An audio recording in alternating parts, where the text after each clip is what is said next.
His That's speech not in my the Rose question. The Garden Hatch was Act has entirely nothing to do with appropriate. The Hatch Act has nothing to do with this, though. What? It has everything to do with this. Go read the Hatch Act. That's what you're alleging is problematic Well, no, for the I'm just president. stating But no. what your real problem was the fact that the president gave a very good, powerful speech from the Rose Garden. Owen. A question that flows from two events that we saw recently that we wouldn't have seen at previous White Houses. The first was the campaign meeting in the cabinet room last month, and then the political speech in the Rose Garden this week. Can you talk about your understanding of what the White House policy is for this White House as far as politics? Is there any place in the White House where you think politics is inappropriate? I mean, where do you draw the line? We act in accordance with the Hatch Act. It's well established that the president and vice president are not subject to the Hatch Act. It says this much in the Hatch Act. It says that the Hatch Act applies to executive branch employees, which is defined in the Hatch Act as employee, meaning any individual other than the president and the vice president. So his speech in the Rose Garden was entirely appropriate. The Hatch Act has nothing to do with this, though. What?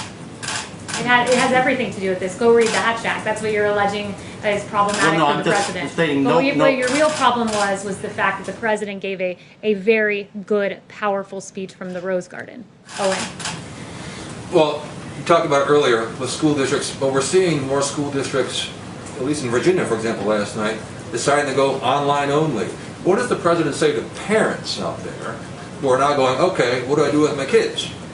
Yeah, the president has said unmistakably that he wants schools to open, and I was just in the Oval talking to him about that. And when he says open, he means open and full, kids being able to attend each and every day at their school. The science should not stand in the way of this. And as Dr. Scott Atlas said, I thought this was a good quote. Of course we can do it. Everyone else in the Western world, our peer nations, are doing it. We are the outlier here. The science is very clear on this. That, you know, for instance, you look at the JAMA pediatric study of 46 pediatric hospitals in North America that said the risk of critical illness from COVID is far less for children than that of seasonal flu. The science is on our side here, and we encourage for localities and states to just simply follow the science, open our schools. It's very damaging to our children. There's a lack of reporting of abuse. There's mental depressions that are not addressed, suicidal ideations that are not addressed when students are not in school. Our schools are extremely important. They're essential, and they must reopen. Yes. So while this president surged testing under the Obama administration, they stopped testing entirely.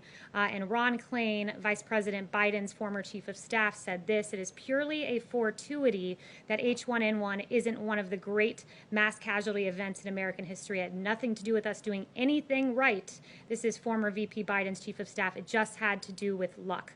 Contrary to that, this president led the world in testing, led the world in ventilators, redistributing ventilators, 4 therapeutics, 13 vaccine candidates, 1 going into phase 3 clinical trial. This response has been extraordinary and historic.